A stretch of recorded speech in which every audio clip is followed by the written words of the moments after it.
Thank you guys so much for the support on the first season ranking, and here we are with season 2. Once again, an amazing watch and an amazing season. None of these episodes in particular are bad. I would happily watch any of them if they came on, but unfortunately something does have to be last, and starting with C tier in 39th place is the smoking peanut. SpongeBob causes a disturbance at the Oyster Stadium, leading everyone to try and find out who the culprit is, because apparently this clam is very nice. Everyone loves this clam and no one would ever get hurt by it. Now, the main reason I'm ranking this so low is just because it's kind of on the very non-action side. SpongeBob is just mainly worried, and we feel very bad for him because Patrick this entire time is trying to find out who did it and then takes the blame for it. And there's a lot of memes that come from this episode. Once again, I want to make sure this is clear. None of these episodes are bad or even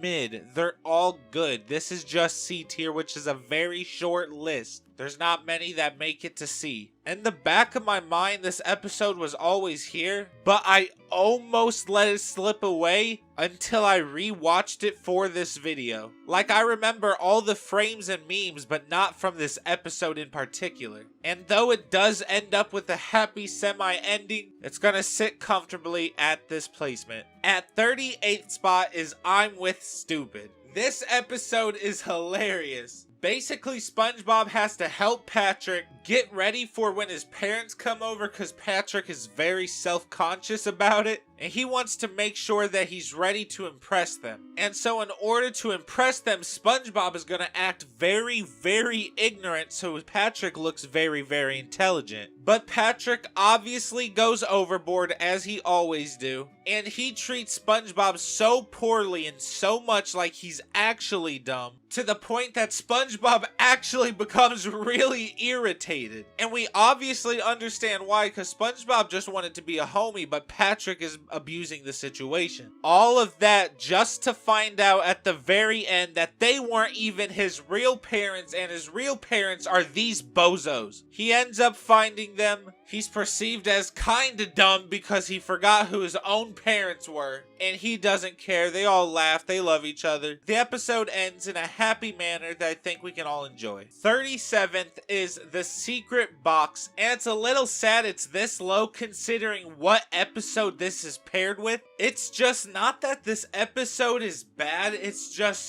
so anticlimactic to the point where if you rewatch it, there's just really no value. And that's really the only downside to this episode, because SpongeBob breaking in this entire scene right here is hilarious. I'll tell you what Patrick has in that box is definitely worth seeing. Just in case you haven't seen this episode, I want to make sure you can watch it, because like I said, once you know, there's really no point in watching this. So make sure to watch the episode to find out what is in the box. 36 is Big Pink Loser. Patrick gets a reward in the mail that he thinks is for him, but it's actually for SpongeBob. And so Patrick becomes jealous because SpongeBob has all of these awards for literally everything, and Patrick doesn't even have one. And so this wad of gum decides to become SpongeBob, and then we get a hilarious meme born from this episode. No, this is Patrick. Not to mention the lid, which I reference to this day whenever my friends are fumbling on something simple. Patrick, once again being himself, overdoes it to the point where SpongeBob is once again annoyed, and so after a small argument and debacle with Patrick has seemed to accept defeat. However, that is exactly what he needed to do to earn the Guinness World Record of the world's laziest person, and he couldn't be happier with this title. And so obviously, being the champ he is, he's going to continue to hold the WR. And you know what? Patrick will always be on that leaderboard. Number 35 is Grandma's Kisses. Now, obviously, the most memorable scene from this is actually the cookies themselves, because they look incredible. I think the biggest downfall from this episode, though, is there's not very many memes made from it. It's just a very good episode, written from point A all the way to B and C, but it doesn't really go above and beyond. SpongeBob just gets picked on a little bit. Grandma convinces him it's okay. And even though SpongeBob didn't appreciate everyone teasing him and taunting him, he found himself to be jealous when Patrick was hogging all of the light and affection. And I don't blame him. Look at him. He looks comfy. The episode ends with Granny making it all better. And just because of how mundane and wholehearted this episode is, it is ranked a little bit lower on the tier. 34 is Procrastination, which I know I messed that word up a little bit, just excuse me. And I know a lot of people might actually really like this episode and rank B, A, or even S. And part of me doesn't even blame them because there is a lot of amazing, funny, and potential moments in this episode. Because SpongeBob is just like the rest of us and procrastinating or videos or editing that needs to be done. But this episode as a child just kind of spooked me, because you can't even lie, if this would show up at like 2 a.m. this would be one of those like creepy eerie moods, you know, especially in the dark in the living room. You know what else used to creep me out? The Avatar The Last Airbender at the end of every episode. That shit was menacing at like 3 a.m. Should I rank the Avatar series? Let me know. But yeah, SpongeBob ends up doing all of this work just for the paper to not even matter, and honestly, SpongeBob, this reaction, I don't blame you, same. And the very last one on C tier is Mermaid Man and Barnacle Boy 3. The third installment is coming in at a clean 33rd place. It's all about the young heroes, or whatever you may call them. To me, they're heroes. But basically, for some whatever reason, they decide to trust and leave the responsibility of the mermaid lair to SpongeBob and Patrick, which you should have known from the beginning was going to be a terrible idea. They have one of the most villainous villains in here, and you're just going to let SpongeBob and Patrick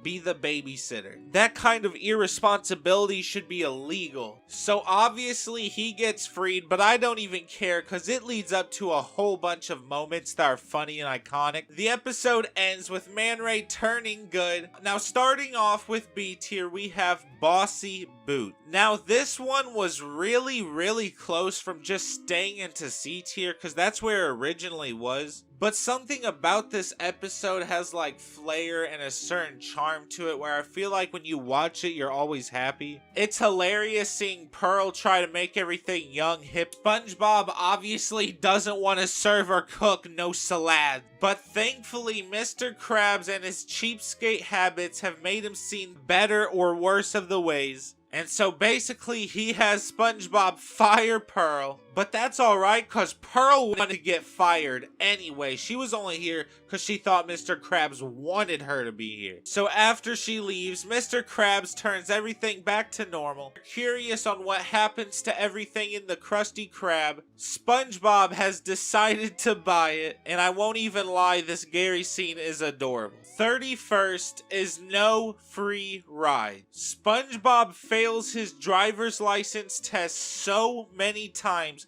that Mrs. Puff cannot mentally handle it anymore. And this leads her to an emotional breakdown where she ultimately decides that the best course of action is to just go ahead and give SpongeBob the license. But because she did this, this leads SpongeBob parents to celebrating by giving SpongeBob a brand new boatmobile. Mrs. Puff already knows that SpongeBob can't drive, so right now she's sweating. She just decides to steal the car. I don't even know what she was planning to do with it. Probably sell it, go on a nice vacation. She deserves it, honestly. He eventually finds out it is indeed Mrs. Puff. He can't even believe his eyes. Mrs. Puff, unfortunately, has to go to jail because of SpongeBob, but it's not even that bad considering that she does not have to be around him, and we all know that Mrs. Puff wants free time away from SpongeBob. Coming in at number 30 is Squirrel Jokes, and I know this one also might be a very high on a lot of people's lists. But keep in mind, this episode heavily focuses on him making fun of Sandy for almost no reason. And he didn't like it when Patrick was making him feel dumb, so he should know not to do this. And so because of him making a whole bunch of squirrel jokes to the town, she has to face repercussions because of it. And so, due to being discriminated against, she decides to act exactly as he portrays her in the joke. It's funny, but at the same time, it's a little bit odd of an episode in some sad and funny odd ways. So to make it all better, SpongeBob starts making fun of himself instead of squirrels, and the audience actually likes it all the same, maybe even more, until he starts roasting Mr. Krabs, that is. He's basically being Berleezy this episode. He knocks them dead with the performance, and this episode is a deserving B tier. I'm surprised we didn't get a sequel. Shanghai at 29th place. I put it here because it is an amazing episode with quite a few memes attached to it. It is rated a little bit lower because you can't lie, as a child when Pirate Patchy came on, it kind of halted the mood because you're like, where's SpongeBob at? I don't care about this funk booty pirate and his parrot. So this monologue does bring it down a little, but that doesn't matter because either way, this episode is great, and the fact we have SpongeBob, Squidward, and Patrick, the voice actors were going crazy in the booth that night. I think that the pirate picking on Squidward the entire episode is hilarious. To this day, I still say the phrase, "we'll buff out those scratches." And this perfume running scene is iconic and everyone loves it. This is how it feels walking through New York City. By the way, I just want to say that this episode is a lot longer than most, and I'm assuming it's because of Patchy the Pirate. It ends with all of them becoming fruit. Patchy the Pirate is a vegan now, and he wants them for his smoothie. That's a very, very nice van, by the way. I like the smiley face. In 28th place is Crusty Love. Mr. Krabs falls hopelessly in love with Mrs. Puff, but unfortunately there's one problem, and it's the fact that Mr. Krabs has exactly 0 riz, and Mrs. Puff is still wanting some crab. She likes the ragoon, you feel me? There's a very funny date segment, and even though Mr. Krabs gets angry every time SpongeBob buys something, he keeps insisting SpongeBob does so anyway. Mr. Krabs is basically gaslighting him over and over, giving him the peer pressure, leading to one of the first moments we see SpongeBob having an actual emotional breakdown, getting angry. But Mrs. Puff already got that bread, and so they try to hit things off without SpongeBob there and without Mr. Krabs buying a lot of stuff for Mrs. Puff. Squid's Day Off in 27th place. Mr. Krabs eats at Arby's and he has to go to the hospital. Squidward is then given permission as manager, and the first thing he does is immediately clock out. He leaves SpongeBob to attend the register, but for some reason Squidward keeps hyperventilating and overthinking, wondering if SpongeBob is going to destroy the Krusty Krab or not. And if he does that, that would leave Mr. Krabs to blame Squidward, so he keeps running back and forth to check on him. Are you running those errands? Just like most episodes from season 1 through 3, this episode is filled with hilarious moments. And after being anxiety-ridden and filled, he learns that the sign said closed all day and they weren't even open.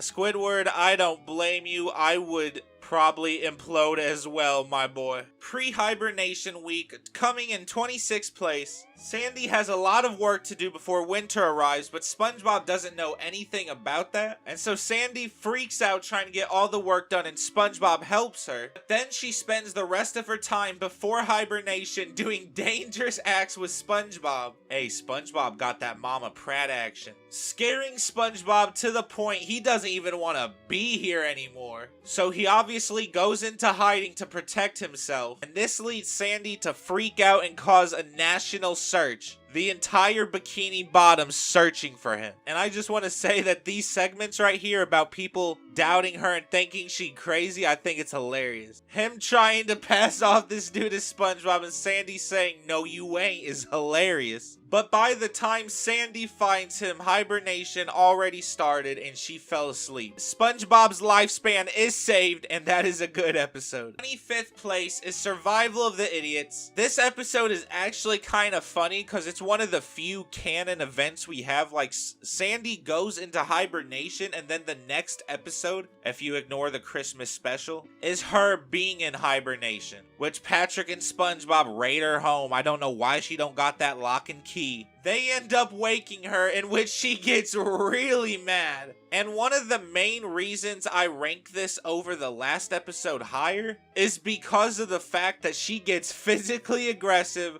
There's the dirty dance segment. They basically have to do an imagination fight and then run for their lives because they woke Sandy up, and I can't imagine how it is waking something up from like their natural hibernation. One moment she's chilling and the next moment she angry. Patrick obviously gets mauled first and he does not look happy. However, they found out they were stuck in her dome for the entirety of the hibernation period, so they have no choice but to steal some of her fur to keep warm. She finds out about it, and so because of this, she punishes them by using them as a jacket. The last one on the B tier, 24th place, is Jellyfish Hunter.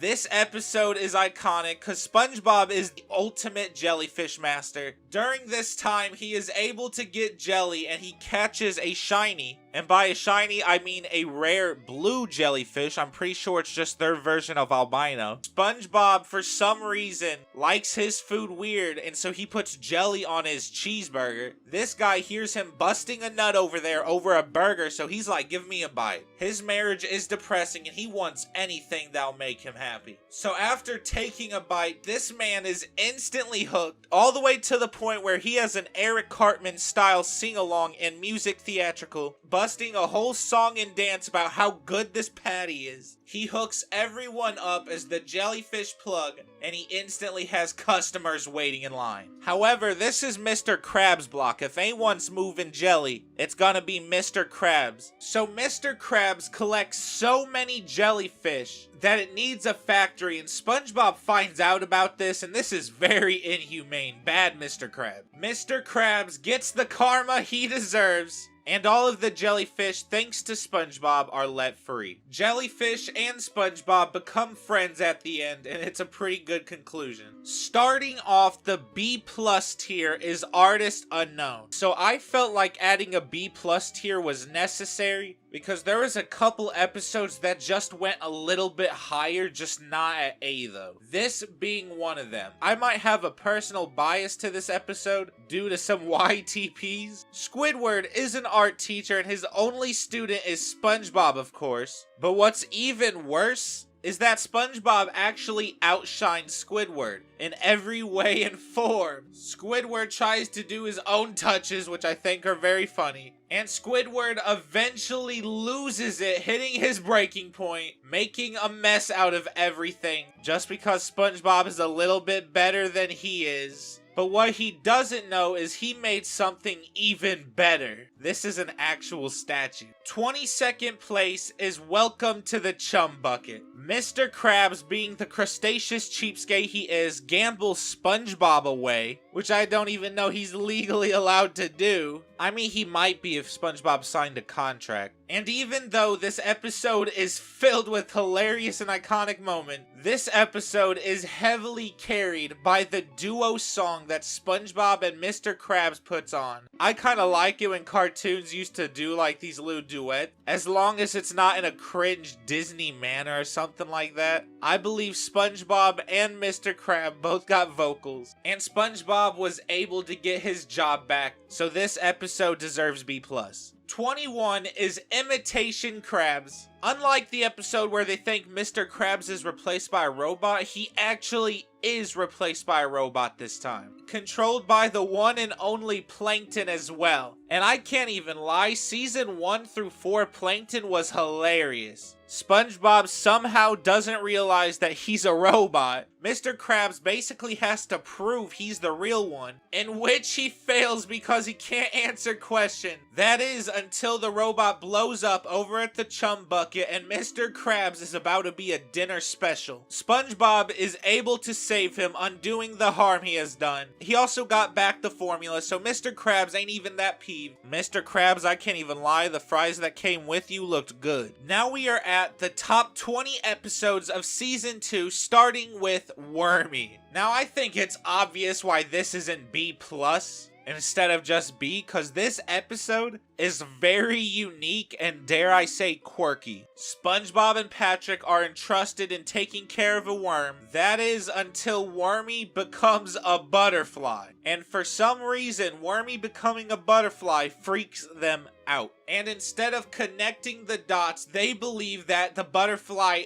ate Wormy and they freak out all the time. This entire episode is them freaking out, making the town freak out for no reason. Up until Sandy comes back from her little vacay, she captures the butterfly and everyone believes she's a rank 3 hero. For some reason, SpongeBob is on court in this, which I don't even understand considering he started this. Number 19, I'm your biggest fanatic. We got Patrick touching everything even though he's told not to. We got Kevin the Pickle, hilarious character that I wish they would bring back. SpongeBob is in love with this dude Kevin, to the point where he'll do anything that Kevin says, and he even impresses him by catching a lot of jellyfish. But then while he's being set up as bait by Kevin, Kevin is secretly controlling a robot jellyfish that's attacking SpongeBob, until he gets his karma where a real king jellyfish comes into play, and this jellyfish is feeling romantic. Very romantic, run Kevin. SpongeBob is able to escape, Kevin gets his karma, and Patrick is somehow able to kidnap this legendary jellyfish. Sandy, SpongeBob, and the worm, this is obviously a goated episode. Sandy, being a Texan, she hears about a worm that's going around town causing a menace, and so she believes she can actually defeat it, but she has one thing wrong. Is that's the worm's tongue, not actually the worm. I don't know how a worm is big enough to even try and swallow a squirrel, so that worm has to be gigantic. I remember watching this episode a lot,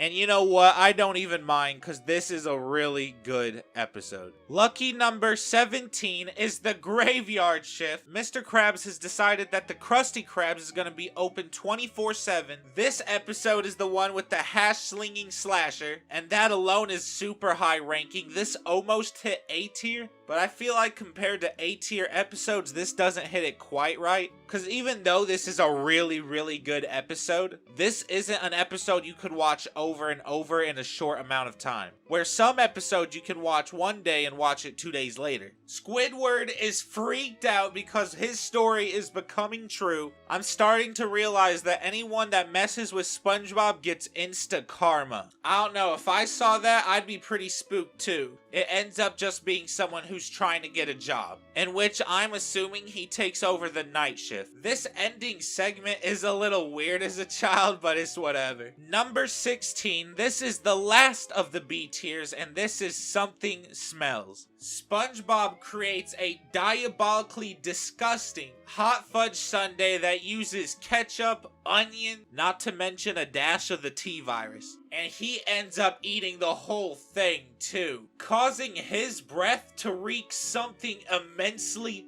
fierce. A lot of funny moments that you've probably seen over and over again. And he thinks it's because he's ugly, but it's actually just cause his breath is rank. And so when he finds out it's just his breath, he's actually very, very happy about it. Because you can brush your teeth, but you can't brush away ugly. The first one on the A tier is Squid On Strike, and I think everyone can agree this is a fire episode. Mr. Krabs is a big cheapskate, so much so it's to the point that SpongeBob is paying him to work, and Squidward is fed up, and I don't even blame him, because Mr. Krabs is a crustaceous cheapskate, and everyone knows that. Hey Squidward, I never noticed you had teeth like that either. Squidward got them pearly whites, which I suppose is better than SpongeBob, who has the Timmy Turner teeth with the ballsack crimson chin. Except it's not even crimson chin, it's just all chin. Peter Griffin type shit. After SpongeBob and Squidward start the strike, Mr. Krabs immediately starts trying to find other employees. And we get hilarious segments from Squidward trying to rally up, start a union, getting the strike all ready to go. And though he tries his best for a valiant effort, everything he does is kinda just a flop. However, Squidward doesn't even have to worry because the teenagers Mr. Krabs hired, he absolutely hates. They're clingy, they're all trying to get his job, they all want to be manager. They don't know how to change the coffee filters. They don't know how to do the correct change at night. They don't know how to do lotto. They don't know how to do anything. Not to mention they're giving all of their friends like free food and drink and whatnot. Mr. Krabs, even though he's not too happy, SpongeBob did get what he wanted. And they get to work at the Krusty Krab for as long as they want and for eternity. Coming in at number 14 is Gary Takes a Bath. This was on a VHS tape that I used to own, and this was also on DVD bundles that I used to own. And this has so many funny moments in it. Gary doesn't care at all that SpongeBob has a bomb. Of course, we have subliminal images. Hilarious Mr. Krabs drive-by segment. And I think one of the best jokes in SpongeBob history is doubloons, don't drop them.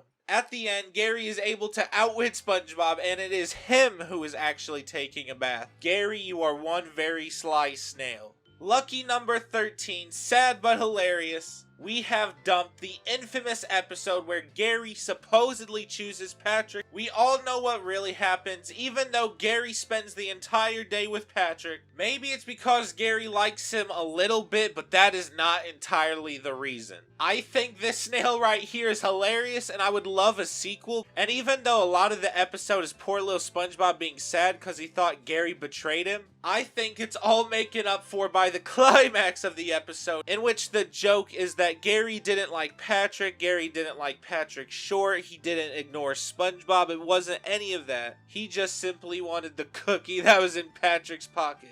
And after the 30 milligram edible, he goes right back to SpongeBob. They become friends again. Patrick is the only one left without a redemption arc. Number 12 is Dying for Pie. Everyone automatically recognizes this episode just by the title. SpongeBob harasses Squidward all day up to the point he's making sweaters with his eyelashes, which I won't even lie, I'm on Squidward's side. That is weird. And then he makes one of his tears, which is hilarious. So for all of this kindness, what does Squidward do in return? He buys a pie from Wish.com. He thinks it has a bomb in it, and it kinda does. They are unfortunately under the impression that SpongeBob ate the pie. Squidward feels bad that he's about to kill SpongeBob, and so he has to spend the entire day with him doing whatever SpongeBob wants. So after getting a list of Starfield non-campaign quests, along with cosplaying as EDP, the day ends with Squidward and SpongeBob both looking into the sunset. Squidward's waiting for it. SpongeBob still has the explosive pie, in which it immediately blasts Squidward.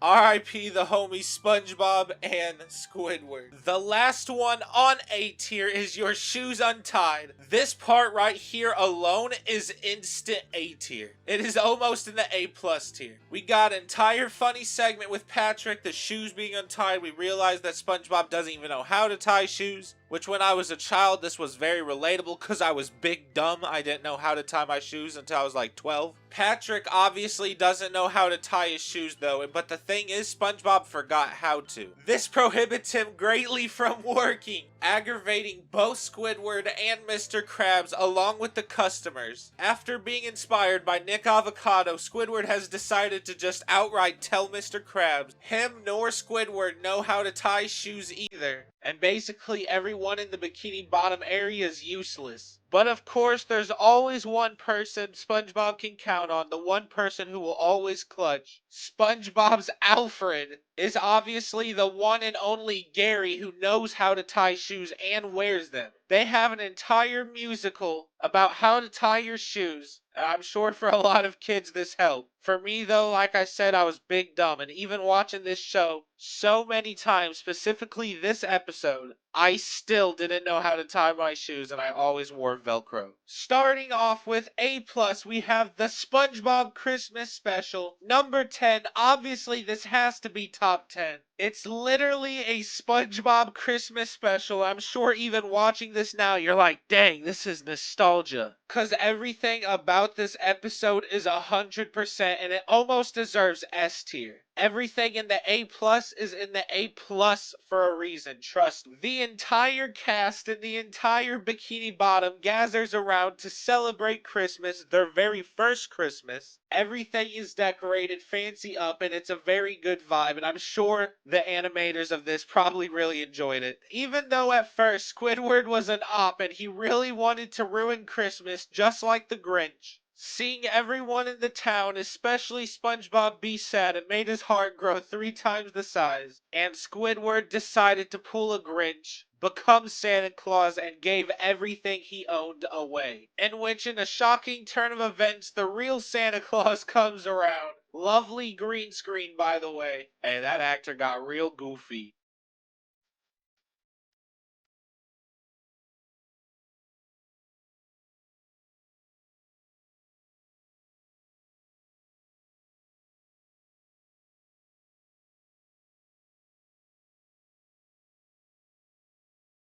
Coming in at number 9 is Sailor Mouth. I don't even really think I need to say anything about why this is an A tier and in the top 9. Squidward smells, he's stinky. As soon as they learned the F word, they couldn't help but keep saying it. I don't even want to know what Squidward just heard. Escalators and Eels is from this episode, and that's a W. Lots of hilarious moments from this episode, and when Mr. Krabs starts swearing, SpongeBob and Patrick decide to snitch on him to his own mom, in which she just immediately collapses right there. But it's all good because swearing runs in the family. I think she knows more swear words than Mr. Krab. And it ends as a pretty good episode. Top 8 is Pressure. SpongeBob and Sandy are at odds as they need to decide who is better, or more specifically, what is better, underwater creatures or creatures that come from the land and above. The entire squad decides to gang up and roast her. Pause-worthy? Should I pause that? The fact that the entire gang is here kinda makes this episode very elevated. I wish there was more like it where they're all this heavily present. The voice actors in the booth that night were doing some great work. I won't even lie, this part right here hurt. I just want to add this in for no reason. After being humiliated and forced to wear a pickle jar to survive, she wants them to put their money where their mouth is and go up top to the land to test out their might. And they say bet, they are not scared. I won't even lie, the reason this episode is so high is not only do we have an amazing cast, hilarious jokes all throughout the episode, but it's super very unique. And it's not unique enough to throw us off as like a kid. It's like something that you want to watch and you're hooked. And it's funny enough to be like, wow, that was interesting. After birds start attacking the group, Sandy has to save them, in which they all understand that their differences is actually supported and they should befriend each other regardless. At a clean number 7 is Squidville. Now these next few episodes are just so close to each other, it's very hard to rank, cause season 2 was filled with amazing god tier episodes. Squidward has finally had enough of SpongeBob and Patrick and decides that perhaps it's somewhere else that he should live. So he immediately moves into a suburban neighborhood filled with NPCs, copy and paste houses. It's almost like a cult, in which he really enjoys it day to day. We can't forget the canned bread. Life is going pretty well for Squidward until everything starts to get repetitive and predictable. A very boring, stagnant life. Yeah, he hates SpongeBob and Patrick, but at least they brought unexpected moments and memories. He starts to have goofy withdrawals in which he starts to play with a reef blower. Squidward starts to be a town menace as he terrorizes everyone there. He's just being him for whatever reason. SpongeBob and Patrick are here to get him back, but they don't even need to be here. He wants to leave, which is probably for the best because the citizen squids also want him to leave. And you know what? It actually ends pretty well. They get Squidward back. Top 6, happily entering this, is Frankendoodle. Now this one is very close to me because I was actually very close to getting Doodle Bob tattooed on my ankle. I accidentally ghosted my tattoo artist, and then the day I went, she ghosted me, and so I never got it, but eventually I probably will. SpongeBob receives a magical pencil that can bring anything to life, so he decides to draw himself, give him 2 left feet and everything, introducing the god tier character, Mihoy Minyoy type beat. But unlike SpongeBob, he is a menace and cares for no one. A lot of amazing memes come from this episode.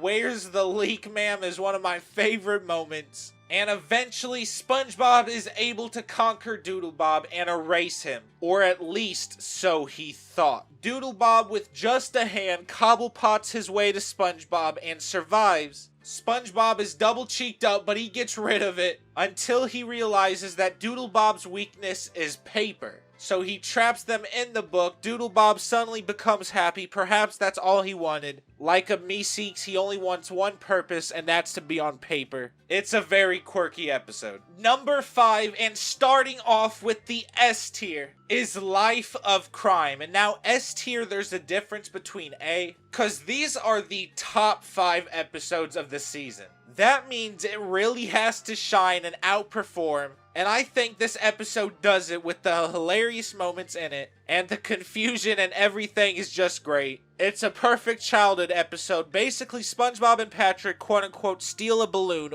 but it pops. They freak out thinking they're criminals. And if they don't pay for the balloon, they're gonna go to jail. How does campfires work underwater? Buns and thighs. Not to mention the chocolate bars, aka rectangles. There are just so many iconic moments. Patrick thinks that SpongeBob ate his chocolate bar. Now he's gonna starve. And so they both get mad at each other and try to rat on each other just to figure out that it's free balloon day. And they both get suckers. And for the most part, it's a pretty happy ending. Definitely worth the S tier. Number 4 is gonna go to Bubble Buddy. Obviously, everyone expected this episode to be high tier. I still reference Leif Erikson Day to this day. It's a very good line, I recommend it. SpongeBob, in terms of loneliness, decides to create a Bubble Buddy in which he really enjoys. He torments Squidward, in which Squidward has to do this very funny scene where he caters to Bubble Buddy's every single need. And I won't even lie, this shampoo looked good. This cartwheel patty stuff looks great. And how can we forget Bubble Money, the best currency in all of the land? After Bubble Buddy commits manslaughter, and they are seeking revenge. Bubble Buddy, however, decides to prove them all wrong, and shows that he has consciousness and he is an alive person. They do a follow-up episode on this in a later season with his son, and I won't even lie, it's not that bad. So Bubble Buddy, I know he has a good time. Hopefully a good future. Also, I don't want to leave out the scene where it's Boo Boo Keys, Snake Eyes, Muffler, Jerky, all of that. It's an amazing scene. And an amazing episode all around. The top 3 were so hard to choose between, and coming in at number 3 is the Fry Cook game. Immediately you can see the quality and love put into this episode. As Mr. Krabs and Plankton fight each other for this year's title, it's basically like the Olympics but for fry cooks. Mr. Krabs was the defending champ, but now they have to train others to take their place. Mr. Krabs training SpongeBob, and after an argument and dispute between SpongeBob and Patrick, Patrick decides, you know what, I can do this too. Being a fry cook isn't that hard, let me get in on the action. And so Plankton hires Patrick to be on his side, that way it would potentially throw SpongeBob off. And every moment that happens here is extremely iconic. This entire episode is very playful and imaginative, and I very much so like it. I could definitely, without a doubt, watch this episode alone over and over again. It's very good. Also, I want to mention that the scene where Patrick has to go into ice cream mode, it is very, very much so funny. They have to do this boxing ring style kind of fight, and I won't even lie, this fight scene right here is cool as all. There's one moment in here that I feel like Dan Schneider was in the booth and he was telling them what to do. But if you ignore that, this entire episode is just definitely deserving of S tier. They decide that they're not so different. They get along, they make up, you know how it is. Very goofy scene to see. And I feel like everyone should watch this. This was almost number 1, but I couldn't bring myself to do it. Patty Hype is just one of those episodes that everyone remembers. In a way to bring more customers to the Krusty Krab, SpongeBob has decided to make something innovative called Pretty Patties. Mr. Krabs, however, doesn't like them at all, and him and Squidward both roast SpongeBob, which is very, very sad to see. But SpongeBob is able to prove Mr. Krabs wrong because they are able to sell thousands, tens of thousands, maybe even hundreds of thousands of patties. Not only that, but they're giving away money like it's nothing. So it's charity, patties, delectable food, everything. How is Mr. Krabs gonna even compete? And I know they changed the color of your tongue, but I don't even care. I would still try one. Maybe not one of those gray ones back there, but definitely a purple or blue one. Mr. Krabs decides to try and fool SpongeBob. He says you can have the Krusty Krab, all you gotta do is hand over all the licensing and business rights for the Pretty Patty franchise, and the Krusty Krab is yours. And obviously SpongeBob wants that more than anything else, and he immediately falls in love with the Krusty Krab. Mr. Krabs, however, didn't get FDA approval, and so all of his patties made different parts of people's body change in very different ways. I won't even lie, a glow-in-the-dark tongue, that might be a plus, assuming it's not radioactive. SpongeBob, what kind of coloring dye did you use in those patties? Squeaky pickles, by the way, we can't forget those. Mr. Krabs, due to his greed, is run off. Very nice episode. And at number 1, I'm sorry if it's a little bit predictable, but the truth is just there. The facts are facts. Band Geeks has to be one of the best, if not the best, episode ever made. Squidward, for some reason, wants to impress Squilliam Fancy Son, and so he tries to get the entirety of Bikini Bottom together to form a band. Patrick asks if mayonnaise is an instrument, which is hilarious. And obviously, everyone at Bikini Bottom isn't too fit to be in a band. Too bad that didn't kill me is a banger line.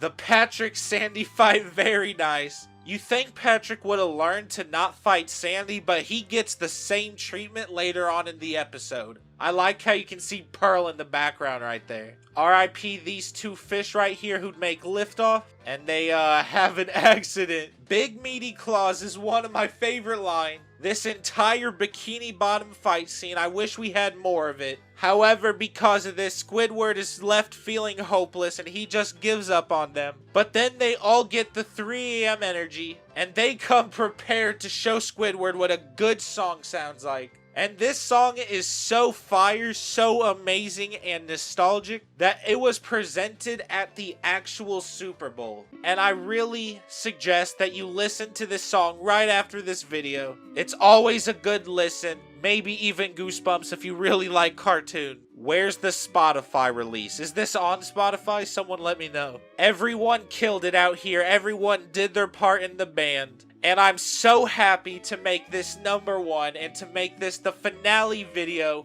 on this tier list right here. If you guys like this ranking, please make sure to leave a like, subscribe if you want to see future videos. Everyone is amazing. If you want to see other cartoons ranked like this, please let me know. And I dare everyone watching to have a good day.